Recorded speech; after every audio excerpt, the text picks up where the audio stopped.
ఒకరోజు రాత్రి మన బుజ్జి కృష్ణుడికి ఒక క్రేజీ కోరిక పుట్టింది.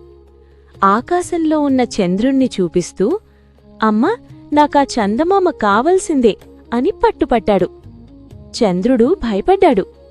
యశోదమ్మ నవ్వుతూ తలనిమిరి, కన్నా, అది చాలా దూరంలో ఉంది, మనం దాన్ని ముట్టుకోలేము అని కన్విన్స్ చేయడానికి ట్రై చేసింది.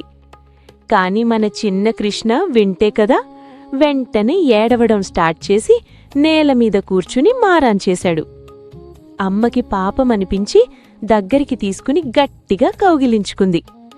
సరిగ్గా అదే టైంలో ఆకాశంలో మబ్బులు అడ్డం వచ్చి చంద్రుడు మాయమైపోయాడు. కృష్ణుడు వెంటనే నవ్వుతూ, చూశావా అమ్మా, నేను చందమామని దాచేశాను అని భలే స్మార్ట్గా చెప్పాడు. చూశారా, కృష్ణుడు విశ్వానికి దేవుడైనా అమ్మ దగ్గర మాత్రం ఎప్పటికీ ఒక క్యూట్ అల్లరి పిల్లోడే.